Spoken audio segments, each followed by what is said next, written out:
Fiancée's drunken confessions and controlling outbursts left me homeless, financially trapped, and questioning if I was Ab-sed. I'm a 28-year-old guy, and for a long time, I was blindly in love with my fiancée, who's also 28. Looking back, I realize how controlling she was, but at the time, it all felt normal. She'd get upset if I didn't do things exactly the way she wanted, even though much of the time, she'd contradict herself. She'd tell me to get out and be more social, then call and yell at me when I did. She'd complain if I was on my phone but would sit there scrolling through hers without a word. She pushed me to go to the gym but then would grumble if I stayed too long. I was totally smitten, so I wrote all these things off, didn't think twice about them, at least until everything crashed down around us. She's got a bit of a drinking problem, not that she's drunk all the time, but whenever she does drink, she never seems to know her limit. With all the chaos that comes with planning a wedding, and with me working long hours to pay for it, her weekends were often spent going out with her friends since I was home late anyway. She loves those nights out and, honestly, I thought she deserved to unwind after a busy week. We usually managed lunches and overnight trips together whenever my schedule allowed, and on my evenings off, we'd make dinner together just to connect after busy days. She'd always nitpick, but I chalked it up to her personality and did my best to adjust. She didn't want me running the washer and dryer so much, even though I work 2 jobs, including construction, so my clothes get filthy fast. I went from doing laundry twice a week down to once. She thought I had too many clothes, even though our storage space was the same size, so I dropped off those she didn't like at charity shops. She complained when I cooked after coming home late from my second job, so I just started picking up food on the way instead. I told myself this was standard couple stuff. Truthfully, I believed everything was good between us. She always seemed excited about the wedding and our new apartment. But then, a few weeks ago, she came home absolutely hammered, which, unfortunately, wasn't anything new. That night though, she was vicious. Not just tipsy and teasing me like she sometimes did, she was genuinely mean. Even after she sobered up, the cruelty lingered. It only got worse. Her controlling side came out in full force until she was impossible to be around. That's when she dropped the bomb. She said she deserved better, wanted to start over, and told me I needed to leave. The strangest part was the list of complaints she gave me. She claimed I couldn't get along with her friends, even though I'd never even met them since they live in a different country. She insisted I didn't make an effort with her family, even though I'm close to her brother, we game together a lot, and we see her parents for dinner monthly. She accused me of being too dependent on her. Maybe I do put her first more than I should, but I just thought putting your partner first was how a relationship should be. She told me to leave. I went to my brother's place and crashed there for a few nights, struggling to make sense of everything and asking him for advice. He was the one who finally said out loud what I couldn't bring myself to, that maybe she was abusive and that, in some strange way, this split was good for me. But she was still the love of my life. How could this be happening? I couldn't accept it. After a few nights away, I came back, mostly out of necessity, just to grab more clothes, but I also wanted to see if we could finally talk things out. She refused to engage, telling me outright that all her friends agreed with her. From that point on, she was ice cold, only showing brief moments of kindness when she wanted something from me. Otherwise, she was short, distant, annoyed. She made it clear, we were done, she was keeping the apartment, and I needed to just figure it out. For a whole month after that, the only contact I had with her was a handful of late-night, drunken I miss you texts while I bounced around sleeping on friends' couches. The last time I went back to pick up some clothes, she surprised me. She kissed me, talked about our proposal, reminisced about the little things we'd done together. I thought maybe this was a turning point, so I tried talking it through again, but she exploded in anger, kicked me out all over again. Now, she's demanding I pay half the rent since I'm still on the lease. I tried talking to the landlord about getting out of the lease, but he said it's not possible without her agreement, and she's flat out refusing. She won't even consider signing the lease over to someone else. She told me I need to pay half the rent, end of story. I feel absolutely stuck. My brother reminded me that, technically, being on the lease means she can't ban me from staying there, but it's such a small place, I can't even imagine living on top of each other now with how hostile she's become. I asked her to rethink finding a new tenant, but she shot me down. She flat out said she's not moving just because I couldn't change.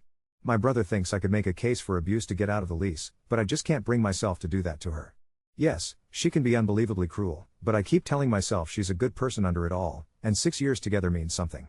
Even my mom thinks calling it abuse is taking it too far, but honestly, I'm starting to doubt myself. Is this really regular relationship turmoil, or is something much worse going on? I don't know what to do. Update 1. Things have kind of snowballed out of control since everything started unraveling. Right after I learned the real reason my ex-fiancée ended things with me, because she was unfaithful, I sat down with my brother and we came up with a game plan. The first thing he told me was to take all the money I had saved for our wedding out of the joint account. She had access to it, and honestly, she was already furious with me, though I couldn't quite wrap my head around why. She was the one who ended things, and I only recently discovered it was because she cheated. I had been putting away money for over a year, sometimes as much as $600 a month, and even my Christmas bonus, all into that shared account. Looking back, I don't know what I expected to happen, but the fallout was so much worse than I could have imagined. Once I pulled the money, things escalated fast. Suddenly, my phone was blowing up with her messages, and the tone was completely out of control. I wish I could show just how wild the texts were.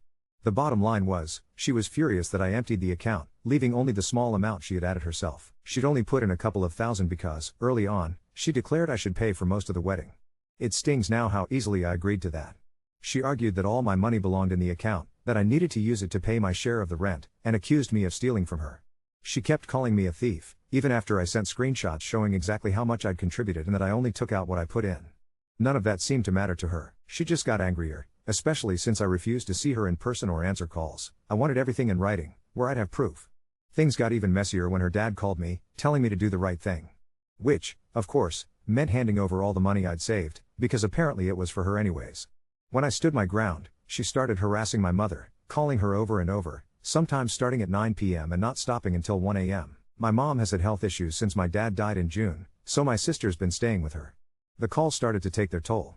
At first, I told my mom to just block her number, but my brother thought it would be better to leave the phone on silent to create a record of the harassment. One night, she called my mom 36 times. My sister, witnessing all this, became furious and filed a harassment report with the police, hoping it might give me a chance to break the lease by proving my ex is being abusive. Meanwhile, my sister called my ex and her dad, telling them that if they had anything to say, it went through her now. I filled out an N-15 form to try and get out of the lease, but when I spoke to the officer about the harassment, he didn't seem optimistic it would be approved. He wouldn't classify it as domestic abuse. All I can do is cross my fingers and hope. All of this has shown me who she truly is. I didn't think it was possible to fall out of love with someone so quickly, but watching her true colors come out has changed everything. Update 2. Once I was finally out, everything became shockingly clear. The emotional roller coaster my ex, F28, always had me riding was something I didn't even realize I'd boarded, at least, not until I stepped off for good. The patterns of abuse were suddenly so obvious, stuff I brushed off while I was in the thick of it. I knew I needed to clear my stuff out of the apartment.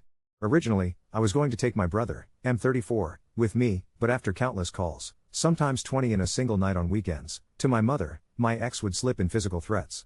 My sister, F36, decided to come instead, thinking if things turned ugly, she could step in. Both my brother and I wouldn't have been able to do much in a physical confrontation, and hitting back was just unthinkable, so my sister's presence made sense. The police weren't interested in accompanying us, so we had to do this on our own. We managed to clear out most of my belongings while my ex was at work. Luck wasn't exactly on my side, though. She came home early. She started yelling, as expected, but I ignored her. My sister stepped in when she noticed some of my stuff was missing. I was honestly ready to let most of it go at that point, but my sister was adamant about getting my PS5 back. She stared my ex down and told her, firmly, that she wasn't leaving without it. Tension soared. My sister, currently living with our mom and helping her out, had already been forced to endure those relentless weekend calls for months. When my sister kept pressing about the PS5, ignoring everything else my ex spat out, my ex finally snapped. She grabbed a picture frame and chucked it right at me, blaming me for bringing my sister. That was when everything exploded. My sister got between us, and when my ex slapped her, a full-blown fight broke out. Shortly after, the police showed up. My sister made it clear, she was filing another report. That was the breaking point. My ex finally handed over the PS5 and admitted she'd thrown out a bunch of my other things. With everything coming to a head, our landlord got involved, and I was taken off the lease. That was a relief. A few days later, her mother called. She begged me to reconsider the reports, worried that the charges would haunt my ex for years to come. She seemed convinced it was unfair because I'd called off the wedding and abandoned her. I told her straight up that she should talk to her daughter about all the lies she was spreading and the way she was harassing my mom. Then I hung up. I don't know what happened after that conversation between them, but sometime later, her mother sent my mother flowers. I'm guessing at least some of the truth bubbled to the surface. I hope that's it. I keep telling myself this is finally over. If not, I'll deal with whatever comes next. For now, I'm just grateful for the support that got me through. Update 3. I thought getting off the lease was the last chapter. It wasn't. A week after the PS5 standoff, I got a call from the Crown's office about the assault on my sister, F36. They were moving forward. I gave a longer statement and handed over the screenshots of the late-night calls to my mom, plus photos of the broken frame.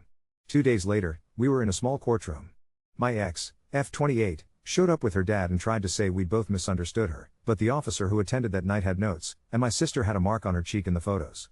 The Crown offered her a peace bond, no contact with me, my mom, or my sister, stay away from our homes and my job for 12 months, counseling, for alcohol and anger. She took it. I didn't feel anything, just this heavy, quiet relief in my chest that I hadn't felt in months.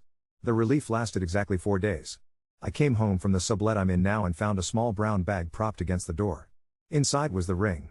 No note, just the ring in its box. I don't know if she thought it was an apology without words or a punishment, but either way, dropping it there broke the bond she'd just signed. I called the non-emergency line. The same officer who'd been handling the file came, photographed it where it was, bagged it, and then handed it back to me after I showed him the receipt with my name. He told me he'd be filing a breach. I set the ring on my counter and stared at it for a long time. It didn't make me sad.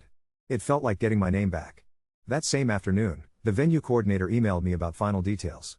I called to say there weren't any. Apparently, my ex had phoned them earlier in the week and tried to transfer the deposit to a different event, but the contract was in my name. They refunded what they could to the card I'd paid with last year.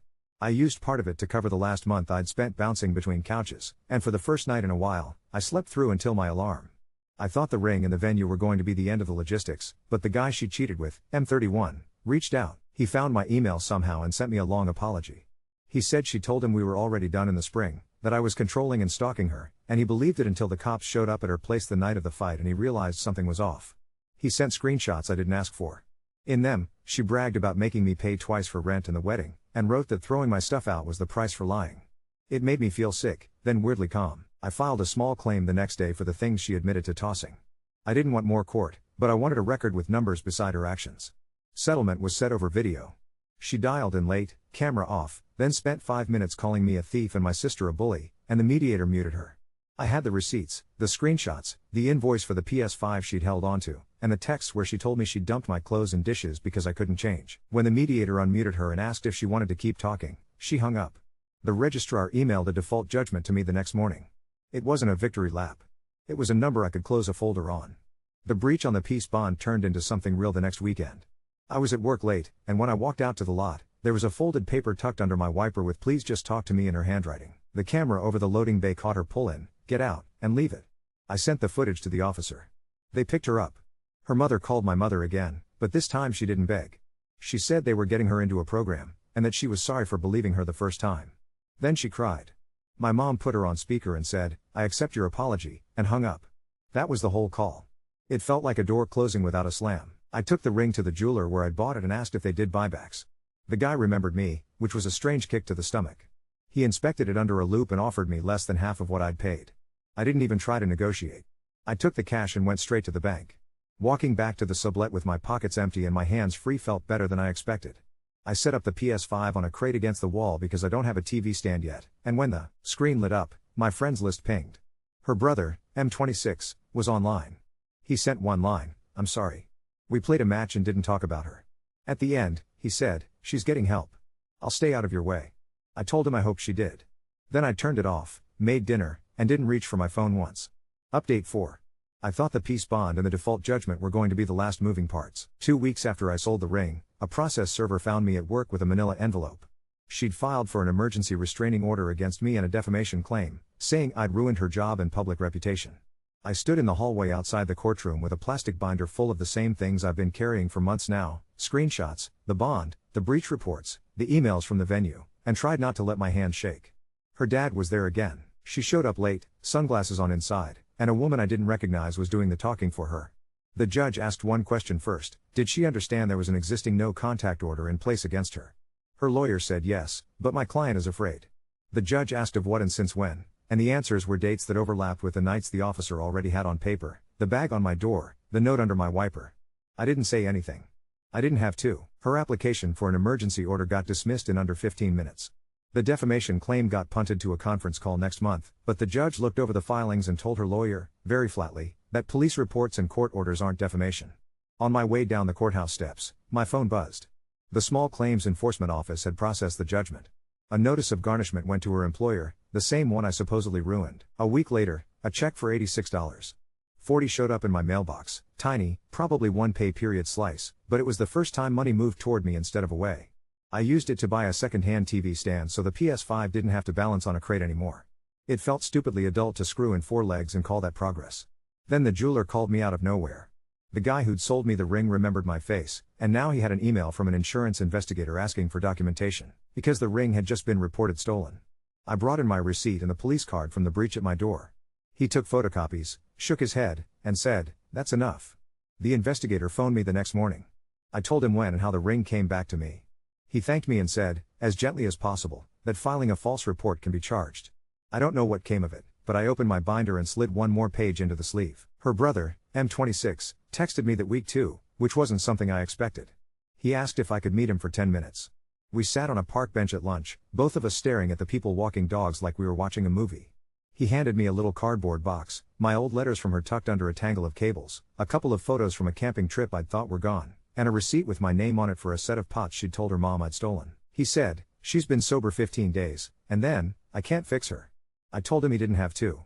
Before he left he said he'd replaced me on his console friends list with a new tag because seeing my name pop up made him feel guilty. I told him that wasn't how guilt worked.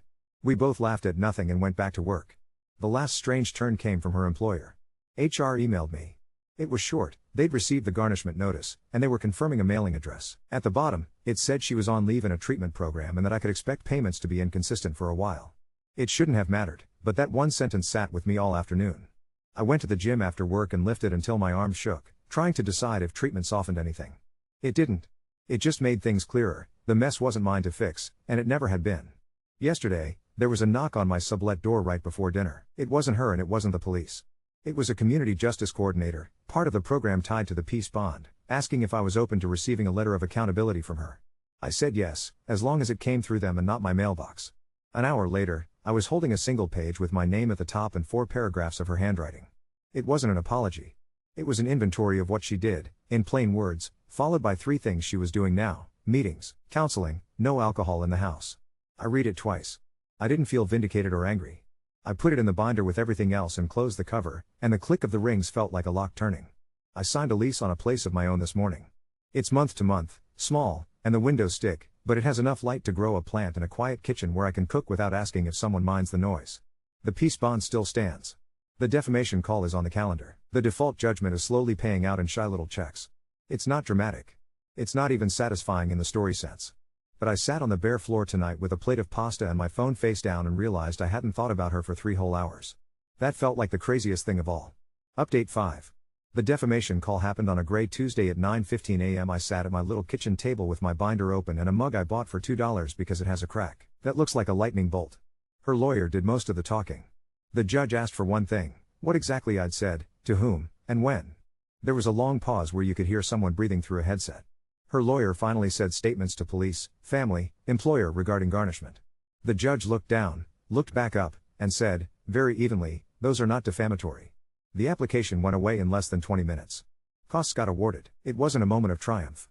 It felt like setting something heavy down and realizing your hands were shaking because you didn't notice the weight until it was gone. 4 days later the shaking came back for a different reason. A licensed insolvency trustee mailed me a thick envelope with her name on the first page and mine 5 lines down as a creditor. The garnishment had paused. There was a proposal, 60 payments spread over 5 years in numbers so small I had to check I wasn't missing a 0. They attached a Zoom link for a meeting of creditors and a ballot. I stared at the paper like it was in a language I'd once known. The Zoom was bizarre and boring in equal parts. Boxes with initials instead of faces.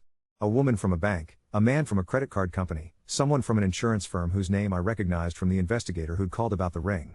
The trustee read out balances and dates. There were payday loans tucked in between furniture store lines and 2 miscellaneous household charges from last spring I knew, without needing to be told, were our napkins and a deposit on a florist I'd never meet. When it was my turn I said my claim, the small claims judgment, the costs from the defamation dismissal, and then muted myself again. Near the end, the trustee asked if the insurance representative had anything to add. He cleared his throat and said they'd be filing their own proof of claim and noted, for the record, that a false report had been withdrawn. He didn't say her name. He didn't have to. The vote went through. Numbers win.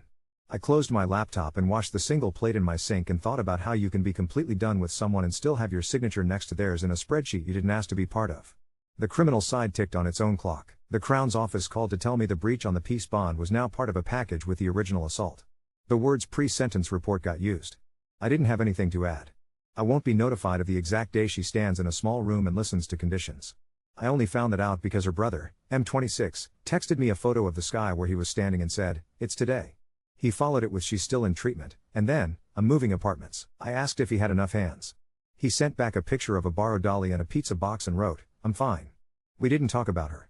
The guy she cheated with, M31, sent one more email. Short this time. He'd filed his own no-contact order after she turned up at his work 2 Saturdays in a row before intake. He said he was sorry again, not for dating her, he owned that, but for believing lies that put me in the position I'm in. I wrote back one sentence, "I hope we both get to be boring." He replied amen, and that was it. 2 strange, very specific things came back to me in the driest, least cinematic ways. The jeweler emailed the investigator, who emailed me again to say their file was closed. The same afternoon, a clerk from the court sent notice that the costs award from the defamation dismissal had been added to my claim with the trustee. Not money in my hand, not even a promise, just a line on a ledger that said, plainly, I wasn't the one making things up. Her mom called my mom once more, but it wasn't begging and it wasn't pushing. It was 5 sentences where she used the word responsibility twice, and then she said my dad's name, which she hasn't done since the funeral, and my mom went very quiet and said, "Thank you," and they signed off. Later that night, a padded mailer showed up at my door with a return address I recognized. Inside was my father's watch. The spring bar is still loose on one side and the leather smells the same. No note. I sat with it in my palm until the metal warmed to my skin.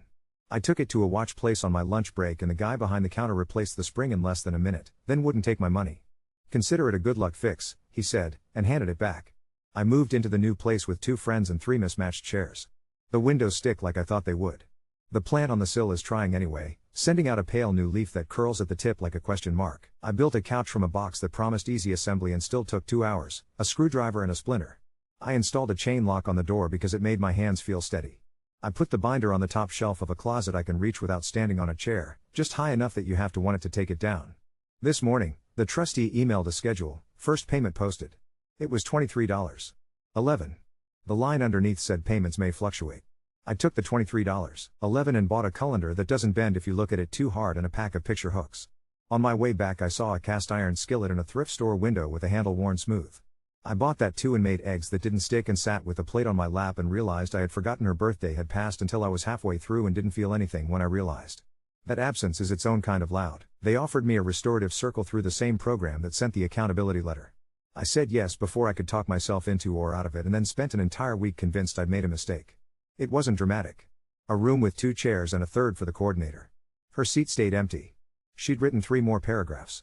They were specific in a way that made my stomach knot and then unwind. Dates, actions, the sentence I said you stole money and that was not true. I read it in the same slow cadence as the first one and put it in the binder. The coordinator asked if I wanted to write back. I said no. He nodded like that was the right answer even if it wasn't the one on the brochure. On the way home I passed a pawn shop with guitars hanging in the window. I went inside to avoid the rain and came out with nothing, just a cardboard smell in my clothes and a song stuck in my head I couldn't place. Back at the apartment, I hung one photo, sunlight on a lake from a camping trip that doesn't belong to her, and it sat crooked until I adjusted it by a thumb width. I put the watch on, checked the time for no reason, and then went to the gym. On the rower, somewhere between the second and third split, my brain did the math and realized it had been an entire day since I'd opened the binder. It felt absurd and enormous and, for once, not crazy at all. Update 6. I got a voicemail from victim/witness with a date and a room number. I took a morning off and sat on a hard bench with my binder balanced on my knees and my dad's watch warm under my sleeve. The Crown read a short summary. My sister's photo went up for a second and then down. My ex, F28, stood without looking anywhere. The judge's words were clipped: probation, counseling, no contact extended, community service, restitution in a number that matched my receipts with tax. After, a clerk handed me a single page. She said, like she was telling me the time, that restitution doesn't go into the proposal. It sits on its own until it's paid. I walked outside into a sky that looked like wet paper and didn't feel better or worse. Just finished. The same afternoon a blur of numbers I didn't recognize called 3 times. When I finally answered, a woman from a finance company said I was past due on a store card. The balance was $1,982.31 for household electronics, shipped 2 months ago to my old apartment. I said I didn't have that card. She said my name and the last 4 of my SIN and my driver's license number and then stopped. I went quiet because hearing my own numbers come out of someone else's mouth made my stomach drop in a way court never did. I hung up, walked to the station, and filed a report. The officer at the desk typed while I read off dates and then gave me a tiny white card with an occurrence number that already had sweat marks from my hand by the time I got back home. Equifax put a fraud alert on my file while a soft piano loop played in my ear. TransUnion did the same.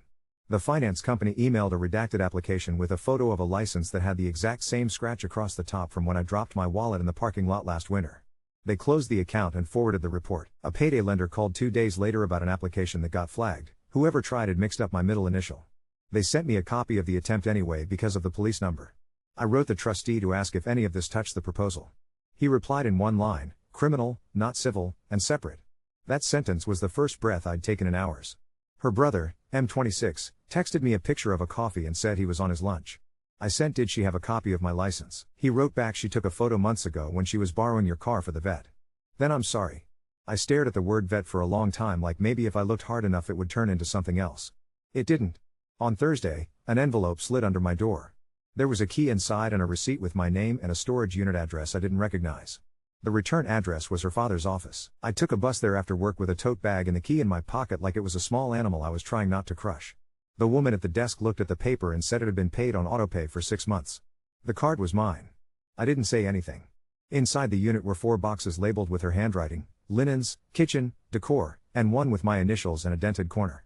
I opened that one first. My old backpack. A stack of plates wrapped in a sweatshirt that wasn't mine. A folder I'd been looking for since June with my old passport and a copy of my SIN from when jobs used to photocopy everything. I put the papers in the tote and left the sweatshirt and the plates on the floor and sat with the unit door halfway down until a draft made the hairs stand up on my arms. I took the lock off, told the desk I was closing the account, and called the bank to kill the autopay with my phone pressed between my cheek and shoulder. The bank woman said done and it felt like a string somewhere cut clean. Victim Services sent a form for a victim impact statement after the sentencing, an optional one that can go in a file. I filled it out with 4 sentences and no adjectives. They asked if I wanted to be notified of any future applications to vary the order. I checked the box that says yes and slid it under the coordinator's door like it was a library book. Work got weirdly busy, which helped. I built a desk I bought secondhand from a guy who showed me how the drawer sticks if you pull it wrong. My plant finally unfurled the question mark leaf into something flat that points at the window. I went to the watch place to size the band and the guy remembered me again and asked if I wanted to keep the tiny bag they put old links in. I put it in the top kitchen drawer next to a measuring tape and a pen that writes too thick. Then a brown envelope with my name and a court seal landed in my mailbox. It was a notice to attend examination for discovery for a civil claim she'd filed in small claims, unjust enrichment, saying she'd paid for furniture and my lifestyle. The date was on a Tuesday morning. I called the number at the bottom and asked if they'd seen the existing judgment and the costs order and the proposal. The registrar said they had and that the deputy judge would likely hear preliminary matters first. When the day came, the judge looked at the stack of paper, asked one question, whether the parties were the same as in the default judgment I'd already got, and then said the phrase res judicata as if he was ordering lunch. Struck. I walked out of the building with that word ticking like a metronome in my head. The finance company mailed me a letter closing their file with a line that said the account would be reported as fraud and removed. I put it in the binder next to the occurrence card and a printout of the credit alerts. The binder is getting heavy in a way that makes me want to put it on the bottom shelf, so I did. I have to bend a bit to get it now. You can't just reach out and grab it passing by. Her mom sent an email that just said, "We've spoken to the bank about the storage charges," and nothing else. No signatures. No emoticons. It felt like a room quietly tidied without comment. I didn't write back. Last night, I made dinner with the pan that weighs as much as a small dog. Oil snapped against the sides and a bit hit my wrist and I didn't swear out loud. The picture I hung of the lake sits straight without me adjusting it. I woke up this morning to a missed call from a number labeled unknown and didn't feel the need to dial voicemail on the walk to the gym. At the rower, I caught myself counting splits instead of days since anything happened and only noticed when the screen blinked rest. When I got home, the mail slot coughed up a plain white check, $47.19, from the trustee. I set it on the counter next to the colander that doesn't bend and the tiny bag of watch links and went back to the stove to make eggs that slid out in one piece. I ate them at the desk that doesn't wobble, checked the time for no reason, and realized I hadn't thought to open the binder in 48 hours. That number sounded fake until I said it out loud in the empty room and it didn't echo. It just landed.